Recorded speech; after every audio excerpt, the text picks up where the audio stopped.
Tung cả clip này lên mạng hết rồi. Anh vượt che mắt em rồi. Đây. Đâu anh phải bỏ.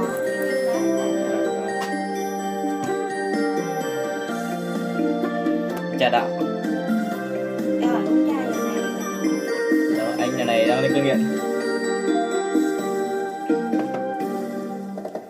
Thuyền anh ra khơi khi chân mây ửng hồng. Thuyền anh ra khơi có ngại chi mưa nắng ở hò. Trên đoàn thuyền hai âu vui sóng xưa. Anh nhớ đồng làng quê cánh cò bay trên thắm lụa. Đời tự do chan chứa bao tình. Vì tương lai ta đổ giọt mồ hôi ở hò ở hò. Đồng quê ta em hăng say sớm chiều.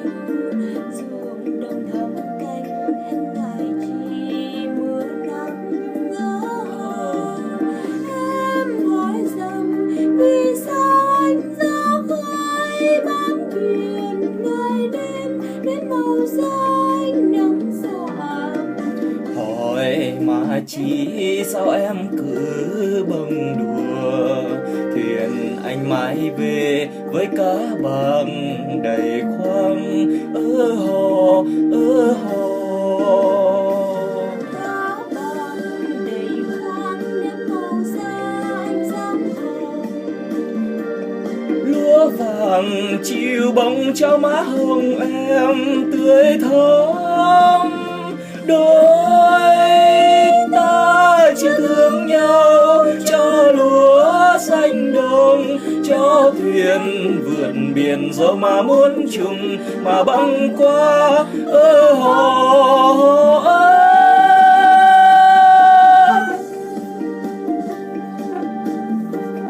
Anh Phượng dạo này càng ngày càng béo hay sao nhỉ? Không biết. Em thấy nó ngóng lên tới mắt rồi kìa kìa. Anh vừa bị tăng mất 3 cân, 4 cân chứ. Sao anh ăn lông bồ nhỉ em? Anh Quang này, Anh ăn hết phần cái phòng này. thử khách biển đúng không? Tính mang về Việt Nam một lần luôn đúng không? Thuyền anh ra khơi khi chân mây ửng hồng. Thuyền anh ra khơi có ngại chi mưa nắng ở hò. Trên đoàn thuyền hai âu vui sóng xưa. Anh nhớ đồng làng quê cánh cò bay trên thảm lụa. Đời tự do ôi chan chứa bao tình. Vì tương lai ta đổ giọt mồ hôi ơ hò ơ hò. Ruộng đồng quê ta em hăng say sớm chiều. Ruộng đồng thắm canh em ngại chi mưa nắng ở hò. Em hỏi rằng vì sao anh ra khơi bám biển ngày đêm đến màu xanh nắng rạng.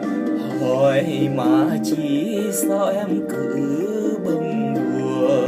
Thuyền anh mãi về với cá bằng đầy khoang ơ hò ơ hò. Cá bằng đầy khoang nếp màu xanh răng hồng. Lúa vàng chiều bóng trao má hồng em tươi thắm.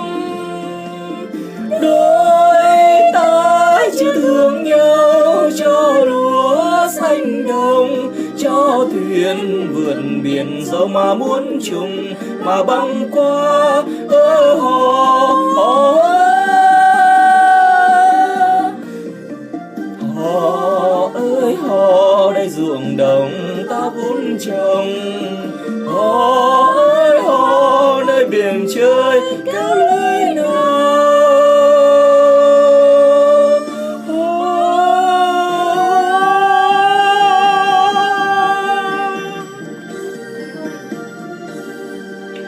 này Và tối nay cứ